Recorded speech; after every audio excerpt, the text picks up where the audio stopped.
art scene, and I have three guests today. Later in the show, Jim Deschent and Jill Danienica. But first, I want to say draftsperson. Does that sound good? Draftsperson? Fabulous. Fabulous? Draftsperson, Catherine Ruane. Welcome to the show, Catherine. Thank you, Matt. So you are Southern California based, pretty south though, right? Salton Sea. You are in the Salton Sea. You have a boat? I grew up there. You grew up in the Salton Sea? Well, you're a mermaid, a salty mermaid? I grew up on the banks. You grew up in the neighborhood. Wow. Yeah. Is it shrinking? Very. It's very sad. But isn't it filling up with the recent rains?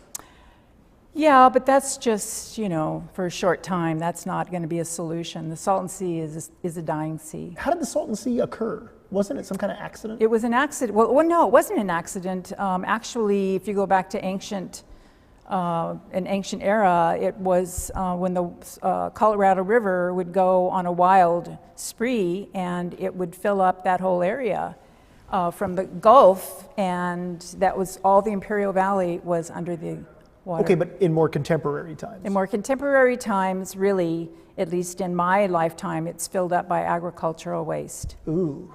So nature informs you. Yes. Informs your art. It does inform my art. It acts, I suppose, or I put it into a metaphor. It acts as a metaphor in many respects, and a metaphor for survival. Nature requires one to be tough. You can't survive in nature. I'm an urban squirrel. I don't go out in nature. I got the fire escape is nature to me. Okay, so I'm looking at nature. I look at some of your art has just natural stuff. I don't want to, I want a little garden and keep it controlled. But you're out in the wilds, right? But your gardens are cactus. Oh yeah, that's the easiest thing in the world. You just drop a cactus. It's the easiest thing in the world to plant. You drop a cactus in. So tell me what we're looking at here. That is fish that survive in the Colorado River. And they survive because they are bottom feeders. And they, like us all. Oh. I told you they're metaphors. And so this was actually about the Gila River. The Gila River is a feeder river into the Colorado River. Colorado River is the water that's in the Salton Sea. Gila like Gila monster. Gila like Gila monster. Wow. Yeah. And so this is a drawing, correct? We're looking. It's a drawing. It's about, 6 or 7 feet wide. Oh my God. And 50 plus 58 inches deep. Oh my God. This way. 6 feet. How do you? That's a lot of time. Help me out here. It's a lot of compulsion. A lot of fish. A lot of fish. Is this photo based? Did you work off a photograph? Or are you imagining it? No, worked off photographs. A whole series of photographs. Yeah. And you took the photographs. I did. Okay. And so how do you pick the winning photograph? How do you? I got to do a drawing of this one. Is it just there's something there? Yeah. Oh no, really? Eeny, meeny, miny, mo. Okay. So how many hours go into something like this? I would guess that one was 1,000 hours. 1,000 hours. That's a long time. It's a long time. That's like 10 work weeks would be 400 hours. 25 work weeks. Hate to think of it that way. Yeah, 25 work weeks. That's half a year. But in nature, time is different. Time is sort of a continuum, just like day and night is a continuum. And so the idea of the time just continuing through is actually part of the material. So it's graphite, charcoal, and time. And time as a medium. Time is the medium. And this is a palm tree? That's a palm tree. Just not the palm fronds. This is the actual tree up there, right? Yep, it's up inside the palm fronds. And again, and charcoal? Charcoal graphite? And graphite, yeah. Wow. Simple materials. Good paper? Really good paper. Don't skimp on the paper. Don't skimp on the paper. History remembers the paper. If it's not acid-free. This paper probably runs about. Just saw the chair. Runs about. Floating. You're floating. Yes. So the paper, it's like some kind of acid-free, good quality. Oh paper? yeah, this paper's about between $70 and $100 a sheet. So when did you start drawing? When I got rid of my etching press. I used to print etchings, limited edition etchings for other artists. Really? And out in the Salton Sea? No, this was in LA. And I had about 6 people that worked with me. And I learned the hard way that if you want another problem, hire another employee. So I found myself constantly just being an administrator instead of an artist. Okay. Now, going back further, did you have formal art training? I did. Where did you go to school? I went to Otis. Really? Art Institute. Oh, okay. Undergrad or MFA? Undergrad at San Diego State. Oh, party school. It's a party school. Yeah? Yeah. It was a part. Okay, it's a bad reputation. Kids, good. don't go to a party school. Look what happens. Tell ya. So you partied in San Diego, and now but you had to get back to the Salton Sea. Well, I go back all the time. I still have family that live there. Oh yeah. Where do you live now? San Diego. Oh. I live in Valley Center, which is kind of up by Palomar Mountain College, or Palomar Mountain. It's a college there, and come to LA often. And you recently did the Artist Art Fair, the Startup Art Fair? I did it the first year. You did it the first year. Had a good time? Had a great time. Met some collectors? Met some collectors. Is it good? I mean, do you like showing, in any context? I mean...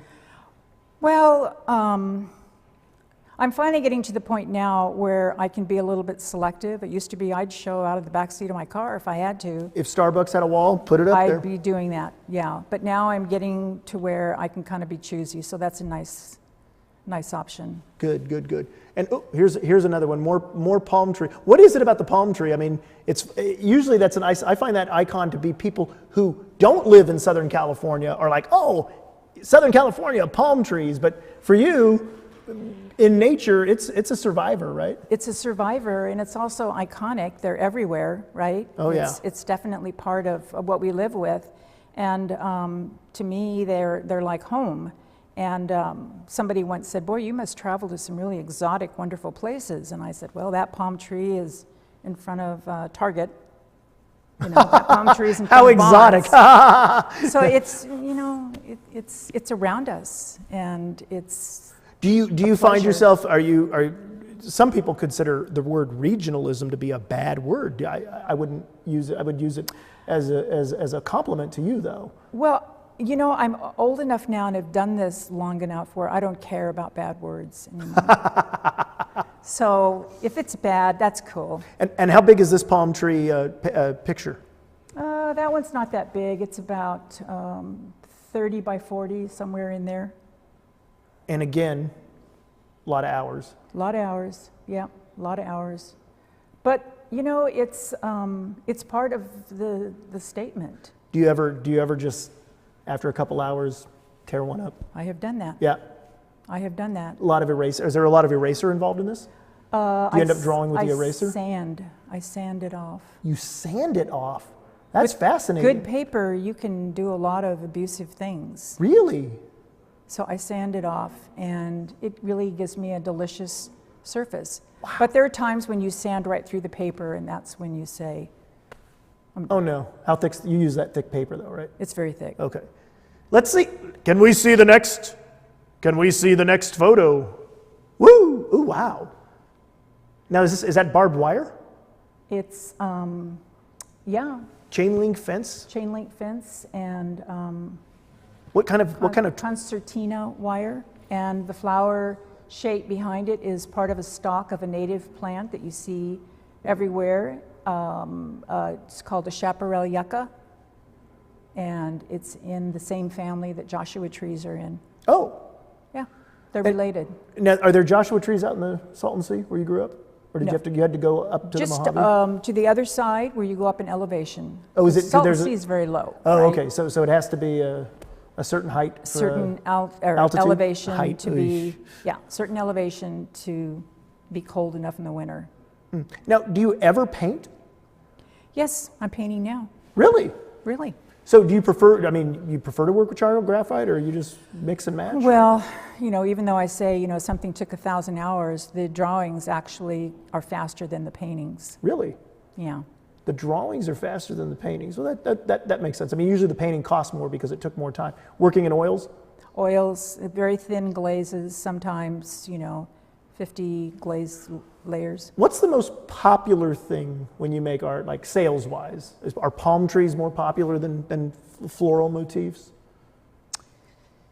I suppose if you didn't put the barbed wire on, you'd have a few sales. But you had to do it to yourself. You had to do it, so. You're kind of putting yourself in a little bit of a prison there. It does, yeah. And how big is this one? That one is 40 by 40. Oh, huge! Well, huge would Huge be, for a drawing. I mean, Well, my drawings are sometimes 90 inches that's long. the big. Oh my God! It's, you're going to be That's drawing 8 feet. That's almost 8 feet. Yeah, it's kind of rough to get a exhibition space where I can get enough. Yeah, who light. has a wall that big? I mean, exhibition, but sales. I mean, what do you do with that? I mean, do the billboard companies call you? Hey, we need to know. No, and there's a lot of things I should probably think through, but it just starts growing. You start one section, and then you need another, and then I start these things without a preconceived idea, and I'm not thinking about what's the best thing for sales, which probably Yeah, but if you're compelled as an disadvantage. artist, you're compelled. I mean, Well, that's let's think the bigger picture of art history. Okay, let's think of because you're definitely pushing the boundaries of what realism and regionalism are here. So, what do we got here? This is a cactus, right? That's a barrel cactus. Yes. Wow. That's a survivor for sure. And you know the difference between a cactus and the art world? In the art world, at least on a cactus, the pricks are on the outside. Okay. I knew that was coming. You knew that was coming. Boy, you can see that. You can see that one. That semi truck was heading straight for you. Okay. So now again, a regional plant. You're not going to see one of these up in Minnesota, right? Help me out. Probably not. No. Yeah, this is definitely native. Native. Native. And you're definitely native. And I'm native, by golly. Salton Sea, bred and grown. Wow. And what's the population out there now? There's been more development. 15. Huh? No, I don't know. It varies. It's in the hundreds. In the hundreds? Salton When you said 15, I just assumed 15,000. The town that I was born in had 15,000, as a matter of fact. Wow. What town was that? Brawley. Brawley. Okay, Brawley, California. Yeah. Okay. So now barrel cactus. You're not going to get injured getting the photographs of this or anything, right? Oh yeah, I've been. Yeah. Well, you look at one and back up into another. It's one of those Okay. things, but you learn that real quick. You don't make that mistake twice. And there's just something about your work has the elegance of classical art, and yet it seems so contemporary, especially with the way that you crop things and emphasize, just the certainty of your subject. There's even an air. I don't mean an air like putting on airs. I mean there's an air in what you're drawing here, that crisp, clean Southern California. The Santa Ana winds just blew everything out, and all we have here is the cactus. And it's that hot light. I mean, the desert. Well, California is so light infused. Do you make art with natural light? Yes. I mean, your studio, you have skylights. I mean, and the whole thing. You don't work at night under fluorescent lights or any of that stuff. Sometimes I do if I get in a bind and I have to get something done. But it really is about the light, and that daylight is critical. Great. Oh, wow. What do we have here? That's the Gila River once again. Wow. And what's interesting about the Gila River is it's so abused by agriculture, much like the Salton Sea, that at some areas it actually disappears and goes underground. And I thought, again, what a great metaphor. When things just get too It could too probably much, go survive better underground. that way, though, right? Yeah. In the desert, it's Yeah. better to be like the turtle, like the tortoise, right? The desert. Yeah. The desert tour. And Yeah. it goes all the way across the Sonoran Desert into the Mojave Desert and finally into the Salton Sea. Oof, man, that's a hell of a trek. It is a trek. It is a long shot. Oof, man. So, well, Catherine, I'm a huge fan of your art. Your chair, actually the leg of your chair finally made its appearance. See, you see? There we go. I'm a huge fan of your art. you've got a touch very few artists will ever even approximate. Be crazy enough to do. Yeah, well, no, but the diligence leads us to an elegance very few people will ever touch. So I'm really happy to have you on the show. Thanks for joining us. Thank Catherine you, Ruane. Oh, we have the sketch from the sketcher's seat of Catherine Ruane. Catherine, what do you think? Did she, there you go, wow. Yeah, you did good? Okay. She did good. All right, you're tilted down just a little, get the glare. There we go. That graphite glare, you must know a little about that. A little bit. So, all right, and that's intern Eliza in our sketcher seat. Catherine Ruane, thank you for joining us on Modern Art Blitz. Thank you. We'll be back right after this. Welcome to California.